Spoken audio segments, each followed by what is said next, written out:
예수 그리스도의 이름으로 감사하며 기도드리옵나이다. 아멘. 옆에 나오신 우리 성도님들께 인사하겠습니다. 잘 나오셨습니다. 환영하고 축복합니다. 환영하고 축복합니다. 네. 우리는 계속해서 출애굽기를 통하여서 하나님께서 새로운 시대, 새로운 세상을 열어가시는 그 발자취를, 그 여정을 쫓고 있습니다. 이 장을 통해서 모세는 자기의 힘과 능력으로 구원하는 이 사명을 힘써 보려 했지만 그는 결국 미디안 광야로 쫓겨나는 이야기를 살펴보았습니다. 그리고 그 2장의 마지막에서 하나님은 새로운 세상을 우리 하나님께서 어떠한 방법으로 열어가시는지를 2장 24절과 25절에서 말씀하셨습니다.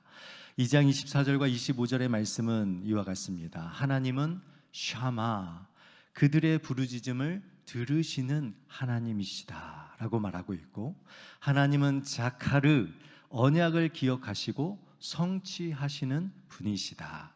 와야르, 하나님은 우리의 모든 것을 보시는 분이시다. 와예다, 하나님은 우리의 모든 것을 아시는 분이시다.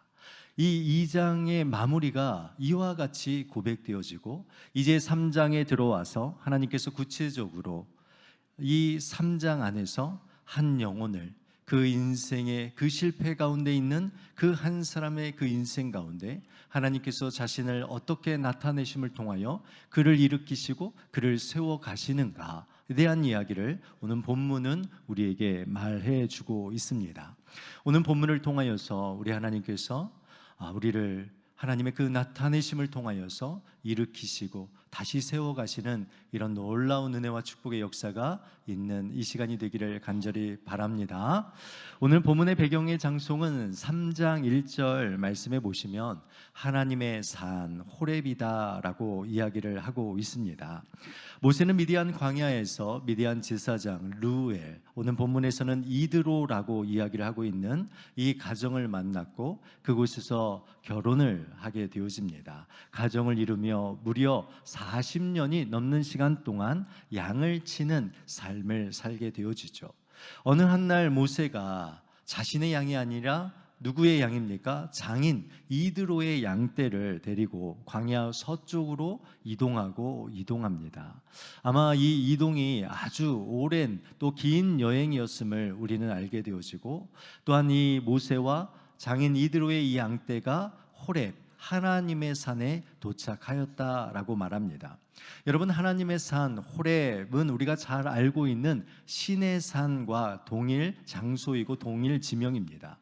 성경에서 신의 산, 호렙산, 여호와의 산, 하나님의 산이라는 것은 다 같은 곳을 말하는 것이죠.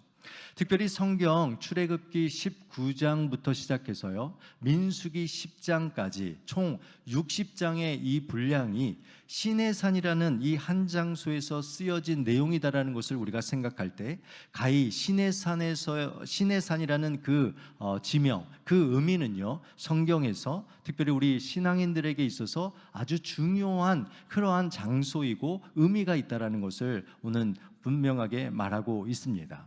출애굽을 이끌었던 모세는 시내 산에서 하나님의 말씀을 받기 위해서 그 산을 오르고 그곳에서 10계명을 받습니다. 그리고 모세는 그곳에서 40일 동안 머물러 있게 되어지죠. 그래서 이 신의 산이라는 이 단어는, 지명은 성경 전체에서 지속적으로 신약에서도 사용되어지는 아주 중요한 단어입니다. 그래서 이 신의 산이 도대체 어디냐, 이 신의 산의 위치가 어디인가에 대해서 많은 고고학자들이 이 신의 산을 추정하기 시작했는데 너무 많은 이 신의 산들이 등장을 하게 되어지죠. PPT 사진을 하나 보여주시면 좋겠는데요. 이것이 이집트 그리고 시나이 반도 그리고 사우디아라비아의 지역의 모습을 보여주고 있습니다. 이 초록색의 이 다트의 점들이 바로 신의 산이라고 불려지는 그러한 산들의 모습을 보여주고 있는 거죠. 그러니까 성경에서 말하는 이 신의 산의 위치가 이렇게 다양하게 또한 넓게 분포되어 있다는 것을 보게 되어지고, 고고학자들이 이 시내산을 찾는 것을 포기할 정도로 이 시내산의 위치를 찾는 것이 어렵다라는 것을 말해주고 있습니다. 그러나 그 다음 사진 보시면 그 중에서도 성경 전체에 부합되어지는 지역이 한 곳이 있고 또 기독교 전승을 따라 동일한 그 장소가 한 곳이 있는데 그것이 바로 시내 광야에 있는 시내산, 그러니까 그의 이름은 원래 제벨 무사, 그러니까 모세의 산이다라고 불려지는 그 산이 있습니다. 보시면 시내 광야 맨 아래쪽에 시내산이라고 되어 있는데 이 산은 해발 2285m 정도 되는 산입니다. 제벨 무사다라는 이 이름은 어디에서 나왔냐면 이 아랍인들이 이 지역을 점령한 이후에 그곳의 이름을 제벨 무사, 모세의 산이다라고 부르기 시작했고 주 4세기경부터 이 제벨 무사와 이 시내산이 동일한 지역으로 여겼습니다. 여기서 중요한 사실은 이 시내산이 원래부터 거룩한 산이냐, 원래부터 하나님의 그 산이냐라고 말할 때는 그것은 아니다라는 것을 우리가 알게 되어집니다. 그러니까 시내산이 하나님의 산이 되었고 여호와의 산이 되었던 이유는 하나님께서 그곳에서 모세를 만나 주셨던 장소였기 때문에 하나님께서 임재하심으로 그곳에서 하나님의 놀라운 말씀을 주셨기 때문에 그곳이 후대에 여호와의 산 그리고 하나님의 산이다라고 불려지게 되었다라는 겁니다. 오늘 우리는 이 말씀 속에서 모세에게 광야 40년이란 시간이 어떤 시간이었을까 우리는 한번 생각해 보기를 원합니다. 애굽왕 바로의 공주의 그 아들로서의 그 신분에서 단 하루 만에 그는 살인자로 도망자로 그가 가진 모든 것들이 부정되어지는 그런 세상 속에 살아가고 있는 모세의 모습을 우리는 보기를 원합니다. 사실 우리는 이 모세의 이 광야 40년의 이 시간을 아주 긍정적으로 평가를 하는 것을 보게 되어집니다. 광야 40년의 이 생활이 어떤 생활이었을까? 하나님께서 이 광야 40년 동안 모세를 만나주시고 그 모세와 함께 동행하셨던 그 40년의 광야 생활이다라고 우리는 생각합니다. 여러분 출애굽기 3장을 통해서 우리가 하나님께서 이 모세를 이 광야에서 훈련시켜서 민족 해방자로 훈련시키는 장소로 또 그곳에서 꺼지지 않은 떨기 나무 가운데서 부르시는 이 모세의 소명 사건과 그리고 애굽의 노예 가운데 있는 이스라엘 민족을 구원하는 이 영적 지도자로 세우시는 것, 그리고 하나님의 그 율법을 받는 전달자로 이 모세를 이끌어 가신 이 하나님의 그 놀라운 것에 우리는 집중하고 그러한 모습, 우리도 그러한 자로서 살아가기를 결단하기를 원하는 방향으로 말씀을 전할 때가 많습니다. 그러나 여러분 오늘 본문의 모습을 한번 자세히 보십시오. 하나님께서 광야 40년 동안 모세에게 자신을 나타내셨을까요? 아니면 분위기상 철저하게 자신을 숨기셨을까요? 여러분 어떠한 대답을 여러분 하시겠습니까? 대답을 안 하시는데 제가 보기엔 하나님께서 숨기신 것 같습니다. 모세의 입장에서 본다면 여러분 광야 40년의 시간은 자신의 그 삶이 숨겨진 시간이었습니다. 동시에 하나님도 모세의 삶 속에서 숨겨진 것처럼 느껴지는 그러한 삶이었다라는 것이죠. 광야 생활 40년은 모세에게 어떤 시간이었을까? 여러분 한번 생각해 보셨으면 좋겠습니다.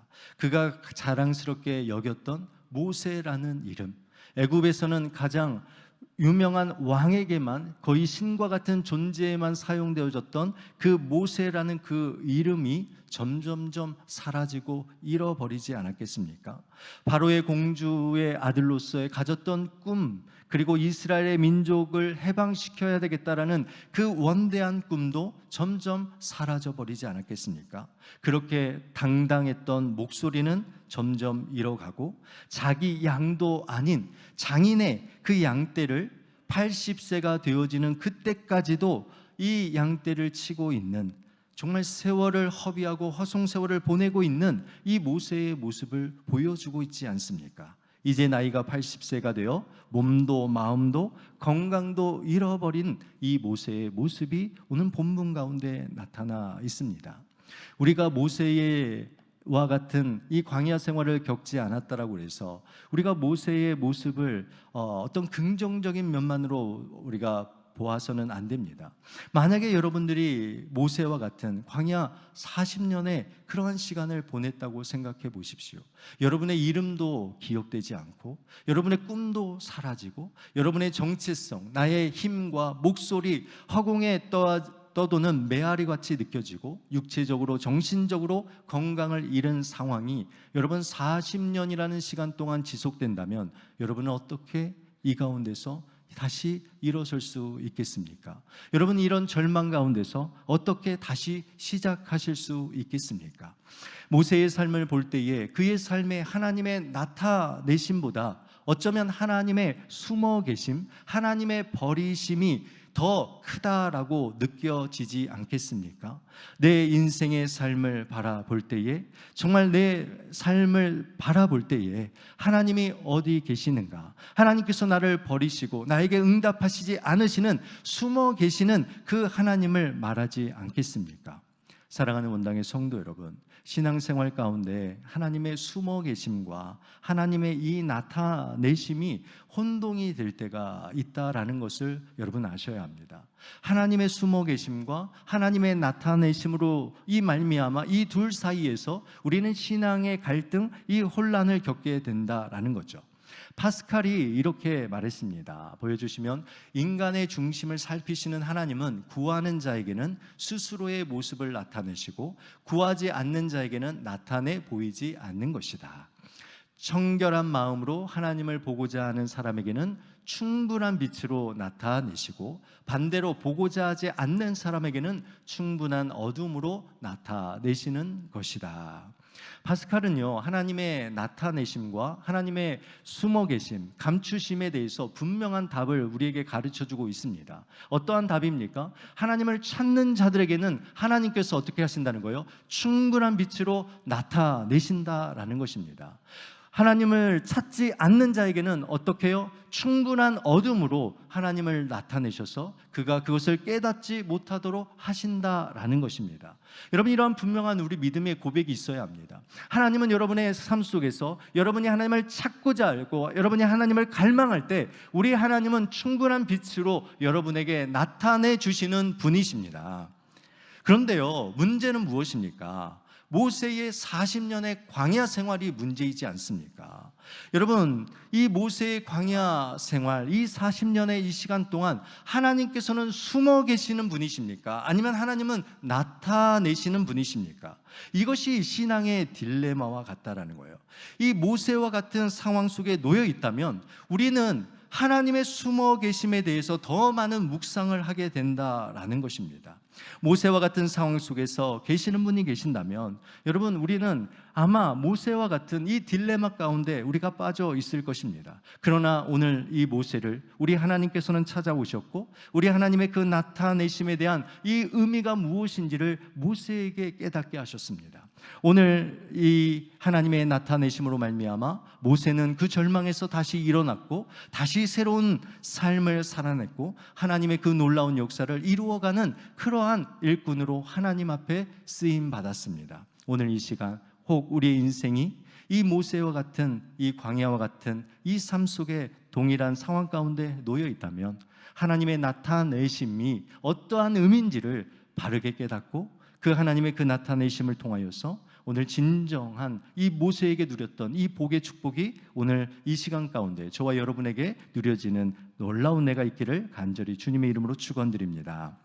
결론적으로 말씀드리자면 모세는요, 자기 이름을 잃었어요. 자신의 꿈도, 자신의 힘과 목소리, 그리고 자신의 건강과 능력도 다 잃었습니다. 모세에게 있어서는 그 시간은 하나님의 숨어 계심이었습니다. 그러나 하나님은 그때에 모세에게 전능하신 하나님의 이름을 주셨고 하나님의 꿈을 꾸게 하셨습니다. 하나님의 목소리를 따르고 하나님의 능력으로 나아가도록 하나님 자신을 나타내셨습니다. 그래서 모세에게 있어서 광야 40년은요 하나님께서 숨어 계시는 그러한 분명한 것을 드러내는 그러한 시간이었지만, 또 한편으로는 하나님께서 자신이 숨어 계신 것이 아니라 자신을 나타내고자 하시는, 자신의 그 나타내심을 통하여서 이 모세의 인생을 변화시키고자 하시는 그 하나님의 그 놀라운 그 은혜가 오늘 본문 가운데 숨겨져 있다라는 것입니다. 오늘 하나님은 어떠한 분이십니까? 오늘 여러분의 인생 가운데 어떠한 분으로 나타내시고자 하십니까? 첫째로 하나님은 먼저 우리를 찾아오시는 분이십니다. 한번 따라하겠습니다. 하나님은 먼저 우리를 찾아오시는 분이십니다. 여러분, 성경의 역사를 한번 보십시오. 세상의 종교는요 인간이 신을 찾아가는 길입니다. 그러나 기독교의 역사, 기독교의 시작은요 인간이 먼저 하나님을 찾은 적이 단 한 번도 없습니다. 심지어 죄로 절망 가운데 있었던 인간 아담조차도 그를 먼저 찾아오신 분이 누구이십니까? 하나님이셨습니다.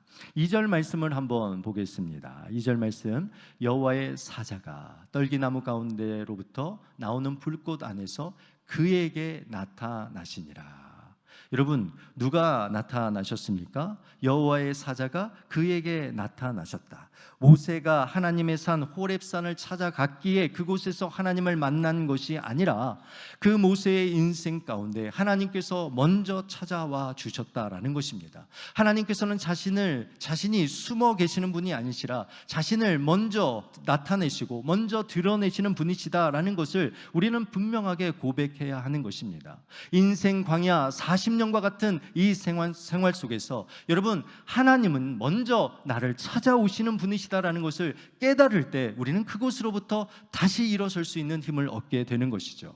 요한일서 4장 9절과 10절 말씀을 보겠습니다. 하나님의 사랑이 우리에게 이렇게 나타난 바 되었으니 하나님이 자기의 독생자를 세상에 보내심은 그로 말미암아 우리를 살리려 하심이라. 사랑은 여기 있으니 우리가 하나님을 사랑한 것이 아니요 하나님이 우리를 사랑하사 우리 죄를 속하기 위하여 화목제물로 그 아들을 보내셨습니다. 아멘. 하나님의 사랑이 여러분 단 한 번도 멈춰선 적이 없다는 거예요.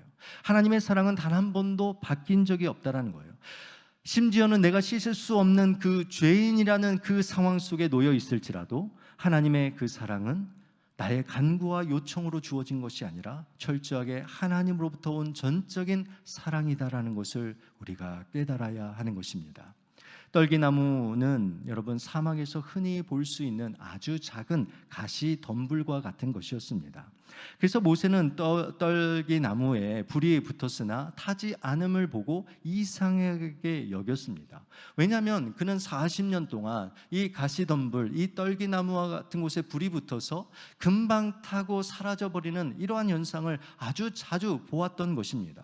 그런데 오늘 그가 본 이 떨기나무는 불이 타고 있음에도 불구하고 그 불이 꺼지지 않는 것을 보게 되어집니다. 그리고 그 불이 꺼지지 않는 그 떨기나무 가운데로 가까이 나아가고 있습니다.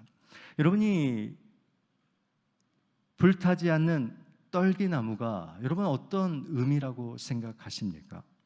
그것은 보잘것없는 그 인생 가운데 하나님의 그 임재, 하나님의 그 사랑이 임하는 것을 보여주고 있는 것입니다. 불꽃같이 뜨겁지만 꺼지지 않는 하나님의 사랑을 나타내고 계시는 것입니다. 여러분, 모세가 그 꺼지지 않는 그 떨기나무, 그 불꽃으로 타지 않은 그 떨기나무를 바라보는 것, 그것은 결국 무엇을 드러내시고자 하는 것입니까? 하나님께서 너의 그 인생 가운데 내가 너를 사랑하고 있다는 것을 기억하도록 그것을 나타내시는 거죠. 우리의 인생도 마찬가지입니다. 우리가 어떻게 힘든 인생의 삶 가운데 다시 일어설 수 있습니까? 어떻게 보잘것없는 우리의 인생이 이 세상 가운데 정말 하나님의 이 귀한 일들을 이루어갈 수 있습니까? 여러분, 보잘것없는 그 떨기나무와 같은 그러한 존재 가운데 하나님의 임재, 하나님의 사랑이 영원토록 함께하고 계시다라는 이 사실을 깨달을 때 우리는 그 어려움 가운데 다시 일어설 수 있는 것입니다. 하나님은 가치 있고 비싼 나무에 임하지 않으셨어요. 보잘것없고 금방 타다 사라져버리는 이 가시 덤불과 같은 그 떨기 나무에 임하셔서 정말 하나님의 그 사랑이 얼마나 뜨겁고 얼마나 영원한지 우리에게 보여주고 있었던 것입니다. 모세는 이 사랑을 깨달았던 거예요. 이 사랑을 통하여서 다시 하나님의 그 일들 앞으로 나아갈 수 있었던 것입니다. 두 번째로, 하나님은 우리의 모든 것 다 아시는 분이십니다. 자, 우리 한번 따라해 보겠습니다. 하나님은 우리의 모든 것 다 아시는 분이십니다. 모세는 떨기나무가 어찌하여 타지 아니한가 이상하게 여기면서 그 떨기나무 가까이 나아갑니다. 그때 하나님께서 4절 말씀 보시면은 이렇게 말하고 있습니다. 여호와께서 그가 보려고 돌이켜 오는 것을 보신지라 하나님이 떨기나무 가운데서 그를 불러 이르시되 모세야 모세야 하시매라고 말하고 있죠.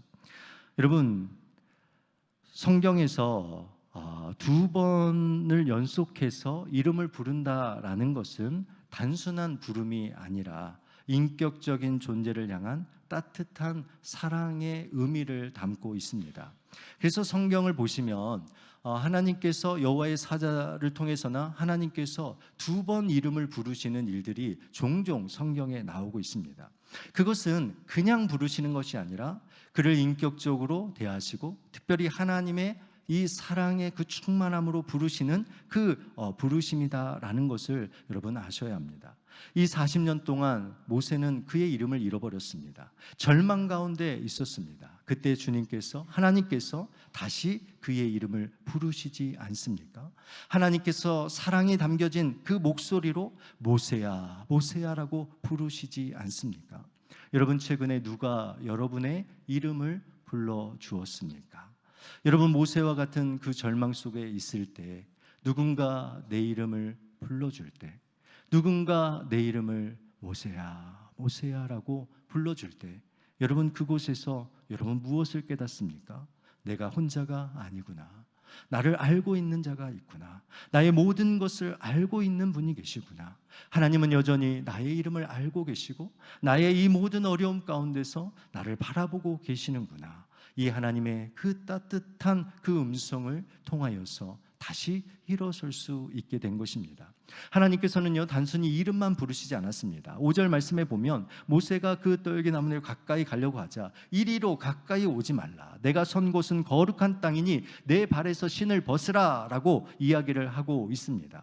먼저는 이 의미는, 여러분, 이 거룩이 부정을 만나면 부정이 죽게 되어 있습니다. 그래서 하나님을 만날 때에 이 부정한 인간이 하나님을 만나면 바로 죽음을 맞이하는 것이 이 사실입니다. 그러나 하나님께서 지금 모세를 부르실 때 모세야 가까이 오지 마라, 내가 선 곳은 거룩한 땅이니 내 발에서 신을 벗으라 라는 것이 하나님께서 모세와 거리를 두고자 하시는 이유겠습니까? 하나님, 나는 거룩하니까, 너는 죄이니까 나와는 함께할 수 없다라는 것을 모세에게 확인시켜주고자 모세에게 가까이 오지 말라라고 이야기했겠습니까? 그렇지 않습니다. 하나님은 완전하시고 완전한 거룩이기 때문에 죄인된 모세가 하나님 앞에 나아갈 때에 그가 죽게 될 것을 그는 아셨어요. 하나님은 아셨어요. 그래서 그 죽음을 미리 막으시고자 하는 것이었습니다. 우리에게 죄인됨을 드러내고자 하는 것이 아니라, 우리의 연약함을 드러내고자 하는 것이 아니라, 우리 하나님께서는 우리의 모든 것을 아시고 그 죽음까지도 막으시는 이 하나님의 그 모든 것을 알고 계시는 이 은혜가 있다라는 것을 오늘 본문은 우리에게 말하고 있는 것입니다. 하나님은 여러분의 모든 것을 다 알고 계십니다. 여러분, 이러한 모든 것을 다 알고 계신 하나님이 누구의 하나님이십니까? 6절 말씀에 보시면 이르시되 나는 내 조상의 하나님이니 아브라함의 하나님, 이삭의 하나님, 야곱의 하나님이니라. 모세가 하나님 배웠기를 두려워하였다라고 이야기하고 있지 않습니까? 여러분, 하나님은 아브라함, 이삭, 야곱의 하나님뿐만 아니라 바로 너의 하나님이시다라는 것을 오늘 우리에게 분명하게 말씀해 주고 있습니다. 출애굽기 3장 7절 말씀도 한번 보십시오. 여호와께서 이르시되 내가 애굽에 있는 내 백성에 무엇을 하신다는 거예요? 고통을 분명히 보고 그들이 그들의 감독자로 말미암아 부르짖는 그 소리를 들으시고 그들의 근심을 안다라고 말하고 있지 않습니까? 그거를 아시는 하나님께서 8절에서는 어떻게 표현하고 있습니까? 8절의 첫 시작이 어떻게 시작되고 있습니까? 어떤 단어로 시작됩니까? 8절 말씀, 내가 내려가서. 누가 내려가신다는 거예요? 하나님께서 친히 내가 내려가서, 9절에서는 내가 보았나니 10절에서는 내가 너를 바로에게 보내니라 라고 이야기를 하고 있는 것이죠. 하나님께서는 모세의 모든 것을 아시고 모세와 이스라엘 백성들의 모든 고통과 아픔, 어려움들을 다 알고 계셨습니다. 여러분, 알고 계시는 것에서 끝나셨습니까? 아니에요. 모세의 어려움, 모세의 죽음, 모세의 문제의 모든 것들을 막으셨어요. 그러면서 말씀하시잖아요. 내가 너의 하나님이 될 것이다. 내가 너의 하나님이 되어줄 것이다 라고 이야기를 하시는 것입니다. 과거와 현재와 미래에 나는 너의 하나님이 되어주신다라는 이 확신을 심어주고 있는 것입니다. 오늘 사랑하는 원당의 성도 여러분, 이 광야의 40년의 이 삶과 같은 우리의 인생의 삶을 살아가고 계시는 분들이 계십니까? 여러분, 그곳에서 하나님께서는 여러분에게 분명하게 말씀하시고 여러분의 이름을 부르시며 내가 너의 하나님이 되어준다 것이다라는 이러한 분명한 확신을 우리에게 주시는 줄 믿습니다. 여러분, 이것처럼 우리에게 큰 힘이 되는 것이 어디 있겠습니까? 여러분, 이것만큼 우리의 절망 가운데 상황 속에서 하나님께서 내가 너의 하나님이 되어주신다라는 그 단 한마디에 그것이 얼마나 큰 위로와 힘이 되겠습니까? 세 번째로, 하나님은 우리를 구원하여 주시는 분이십니다. 따라해 보겠습니다. 하나님은 우리를 구원하여 주시는 분이십니다. 10절 말씀을 보시면, 이제 내가 너를 바로에게 보내어 너에게 내 백성 이스라엘 자손을 애굽에서 인도하여 내게 하리라 라고 말하죠. 하나님께서 무엇을 하신다라고 말합니까? 바로 구원하여 주실 것이다. 400년의 노예 생활 가운데 있는 이스라엘 백성들을 40년의 그 광야 생활 가운데 있는 모세의 인생을, 영원한 지옥 형벌 가운데 있는 이러한 죄인들의 인생을 우리 하나님께서만 구원하신다라는 것을 말씀해 주고 있습니다. 모세는요, 그의 이름과 같이 물에서 건져냄을 받은 자, 구원자의 사명을 가졌고 자신의 이름과 능력과 힘을 통하여서 바로 이 구원의 사명을 한 번은 감당하려고 했지 않았습니까? 그러나 그때에 하나님은 어디 계셨습니까? 모세의 그 사역 위에, 그 모세의 일하는 가운데 숨어 계셨습니다. 모세가 힘쓰고 애쓰고 나아갈 때 그 일에 대해서 조금이라도 하나님께서 함께 하셨더라면, 하나님께서 조금이라도 그 일에 대하여 보태주셨더라면 여러분, 아마 엄청난 일을 이루었을 것입니다. 그러나 모세가 일하려고 할 때 하나님은 그곳에서 잠잠하셨습니다. 왜 그렇습니까? 그것은 하나님께서 이 구원이 누구의 것이다? 너의 힘이 아니라 오직 하나님께 있다라는 것을 그에게 가르쳐 주시고자 하였던 것이죠. 성경을 보면 우리가 잘 알고 있는 기드온의 이야기가 나옵니다. 사사기 7장에 보면 이스라엘 민족과 이 미디안 연합군이 전쟁을 벌이게 되어집니다. 미디안 군대의 숫자가 13만 5천 명, 이스라엘의 군대는 3만 2천 명입니다. 13만 5천 명과 3만 2천 명의 이 전쟁 누가 이기겠습니까? 여러분, 봐도 13만 5천 명의 미디안 연합군이 승리할 것으로 보여집니다. 그런데 하나님께서는 1차로 두려워하고 있는 자들, 3만 2천 명 중에 두려워하고 있는 자들을 집으로 돌려보내셔서 2만 2천 명이 집으로 돌아갑니다. 그러니까 이제 누가 남았습니까? 1만 명, 1만 명이 남은 거예요. 그런데 하나님께서는 이 2차로 이 물가에서 시험하시면서 손으로 물을 떠서 할 듯이 마시는 300명만 남기고 나머지 인원을 다시 돌려보내십니다. 여러분, 우리가 숫자적인 것만 보아도 여러분이 그것을 우리가 경험할 때 어떤 생각이 드십니까? 하나님께서 우리에게 숨어 계시고자 하는 것처럼 느껴지지 않겠습니까? 이스라엘 백성들이 300명과 13만 5천 명의 이 싸움을 할 때에 여러분, 그들의 마음 가운데 하나님은 숨어 계시다라고 말하지 않겠습니까? 그러나 하나님께서는 사사기 7장 2절 말씀에 이렇게 말씀하십니다. 여호와께서 기드온에게 이르시되 너를 따르는 백성이 너무 많은즉 내가 그들의 손에 미디안 사람을 넘겨주지 아니하리니 이는 이스라엘이 나를 거슬러 스스로 자랑하기를 내 손이 나를 구원하였다 할까 함이라.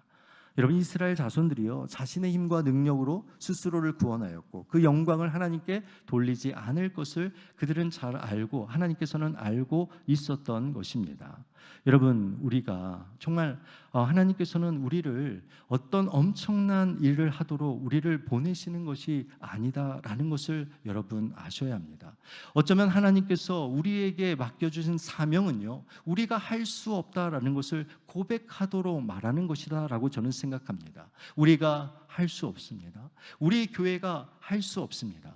우리 한국 교회가 할 수 없습니다. 오직 하나님만이 하실 수 있습니다. 오직 하나님만이 이 모든 것을 하실 수 있다라는 이 믿음의 고백을 하도록 우리를 보내신다라는 것을 우리는 기억해야 할 것입니다. 여러분의 삶을 구원할 분이 누구이십니까? 절망과 고통, 그 어려움 가운데서 누가 여러분들을 구원해 주실 것이라고 여러분 생각하십니까? 우리를 먼저 찾아오시고 우리에게 사랑하심으로 그 모든 일들을 우리에게 행하시는 그 하나님, 나의 하나님께서 오늘 여러분의 그 삶의 구원자로 함께 하여 주실 줄 믿습니다. 네 번째로, 하나님은 우리와 함께 하시는 분이십니다. 따라해 보겠습니다. 하나님은 우리와 함께 하시는 분이십니다. 11절 말씀을 보시면 모세는 자신이 누구이길래 이처럼 큰 일을 감당할 수 있겠냐라고 하나님께 회의적인 반응을 보입니다. 자신이 누구길래 바로에게 나아가서 맞설 수 있겠냐라고 반문하고 있고, 또 자신이 무엇이길래 이스라엘 백성들을 출애굽시킬 수 있겠느냐라고 묻습니다. 하나님이 숨어 계신다라는 이 감정을 느끼는 것, 이것은 결국 어떤 감정과 같은 것입니까? 하나님께서 나와 함께 하시지 않는다라는 말과 같은 말이죠. 하나님께서 나와 함께 하시지 않는 것처럼 느껴질 때 우리는 하나님께서 숨어 계신다라고 우리는 말하게 되어집니다. 모세에게 있어서 40년의 광야 생활은 무기력함과 자기 능력에 대한 의심, 새로운 꿈과 비전에 대한 두려움들, 다시 시작할 수 있을 것 같은 그 모든 것을 빨아들이는 이 블랙홀과 같은 그러한 시간이었을 것입니다. 모세의 모든 것을 다 빨아들이는 이 40년의 이 블랙홀, 여러분, 이 시간 동안 여러분 모세는요 하나님께서 자신과 함께하지 않으셨다라고 그렇게 생각했을 수 있습니다. 그러나 이런 모세에게 하나님께서는 12절 말씀 가운데 뭐라고 말씀합니까? 우리 12절 말씀 다 같이 한 목소리로 읽어보겠습니다. 하나님이 이르시되 내가 반드시 너와 함께 있으리라. 내가 그 백성을 애굽에서 인도하여 낸 후에 너희가 이 산에서 하나님을 섬기리니 이것이 내가 너를 보낸 증거니라. 아멘. 하나님께서 뭐라 말씀하십니까? 여러분의 그 인생의 그 블랙홀 가운데서 누가 함께 하신다고요? 하나님께서 내가 너와 함께 할 것이다. 내가 정녕 너와 함께함으로 내가 너를 이끌고 인도하며 약속의 땅으로 인도할 것이다 라고 말합니다. 여러분이 다시 떨기 나무 가운데 임한 불꽃의 의미를 생각해 보았으면 좋겠습니다. 가시덤불과 같은 인생 가운데 여러분, 내가 너와 함께 할 것이다 라는 이 성육신적인 그 하나님의 그 임재가 하나님 느껴지십니까? 3장 8절의 말씀처럼 내가 직접 내려가서 하시겠다라고 말씀하시는 이 하나님의 그 나타나심이 여러분의 삶 가운데 보여주시고 그것이 느껴지십니까? 예수 그리스도께서 우리 가운데 내려오셔서 우리와 함께 하신다라는 것 아닙니까? 가시덤불과 같은 떨기나무와 같은 우리의 인생 가운데 하나님의 아들 예수 그리스도께서 임하셨고 십자가의 그 사랑을 통하여 우리의 삶에 꺼지지 않는 그 불꽃을 우리에게 영원토록 임재하시도록 함께 하신다라는 것 아닙니까? 아무 능력 없는 우리의 인생 가운데 지극히 높으신 이름, 가장 뛰어난 이름, 하늘에 있는 자들과 땅에 있는 자들과 땅 아래에 있는 자들로 모든 무릎을 꿇게 하신 예수 그리스도의 그 능력의 그 이름으로 우리와 함께 하시겠다라고 약속하시는 말씀 아닙니까? 보혜사 성령, 하나님의 영, 예수의 영이신 성령께서 영원토록 우리와 내주하셔서 여러분, 우리의 인생에 꺼지지 아니하는 이 불꽃을 통하여서 우리의 삶을 새롭게 하시고 우리의 인생을 새롭게 하시고 우리에게 새로운 세상을 열어 가신다라는 이 하나님의 분명한 약속의 말씀이지 않습니까? 여러분, 보잘것없는 가시 덤불과 같은 떨기나무와 같이 여러분 자신을 여기신 분이 계십니까? 내 인생 바라보면서 아무것도 할 수 없고 무언가 시작하려고 할 때 두려움과 같은 의심이 드는 그런 마음속에 살아가고 있는 자들이 있습니까? 오늘 이 시간 여러분의 인생에 우리 하나님의 꺼지지 않는 불꽃이 임재하여 주실 줄 믿습니다.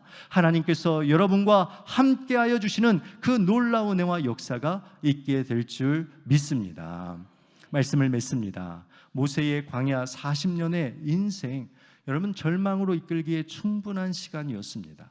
하나님께서 자신을 숨기시는 사건이었고 모세의 삶에는 어떤 희망도 어떤 새로운 시대를 열어가고자 하는 그러한 기대도 없었습니다.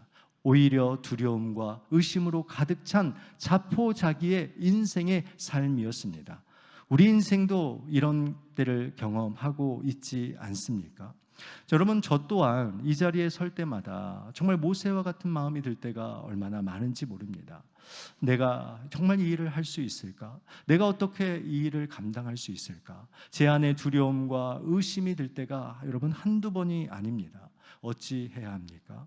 여러분, 여기서 포기해야 합니까? 그렇지 않지 않습니까? 하나님의 그 일하심을 믿는 것이고 하나님의 그 나타내심을 온전히 붙드는 것이지 않겠습니까? 떨기나무와 같은 나의 인생을 하나님께서 임재하셔서 나의 삶의 불꽃과 같이 나의 인생을 태워서 하나님의 그러한 자로 사용하시도록 그것을 믿고 붙들고 나아가는 것, 우리가 해야 될 일이지 않겠습니까? 사랑하는 원당의 성도 여러분, 하나님의 나타내심을 경험하는 여러분 보잘것없는 떨기나무들이 되시기를 주님의 이름으로 축원드립니다. 떨기나무와 같은 인생을 우리 하나님은 먼저 찾아와 주시고 여러분을 만나 주십니다. 보잘것없는 떨기나무와 같은 인생 위에 우리 하나님의 그 놀라운 풍성한 사랑으로 여러분과 함께 하시고 그 능력으로 꺼지지 않는 불꽃처럼 여러분의 인생을 태워가실 것이라는 이 분명한 믿음을 가지고 살아가시기를 축복합니다. 내 인생의 모든 문제, 구원이 내가 가진 힘이 아니라 내가 가진 것이 아니라 오직 하나님께 있음을, 하나님께 이 구원이 있음을 믿고 그것을 드러내는 그런 인생의 삶을 살아가시기를 축복합니다. 부족해도 괜찮습니다. 여러분, 없어도 괜찮습니다. 좀 다른 사람보다 뒤처져도 괜찮습니다. 그것이 하나님을 드러내는 삶이라면, 여러분, 그것이 하나님만을 드러내는 삶이라면 그런 자를 통하여서 하나님은 놀라운 일을 이루어 가실 것입니다. 하나님은 그러한 자를 통하여 새로운 시대를 열어 가실 것입니다. 하나님은 숨어 계시는 분이 아니시라. 하나님은 오늘도 여러분에게 그의 모든 것을 나타내시고자 내가 내려가서 내가 너와 함께함이라는 이 놀라운 믿음의 고백을 받고 고백할 수 있는 우리 원당의 성도님들이 되셔서 정말 떨기나무 같은 그 인생에 하나님의 그 놀라운 불꽃으로 태워 정말 이 시대를, 이 세상을 멋지게 살아가는 원당의 성도님들이 되시기를 주님의 이름으로 축원드립니다.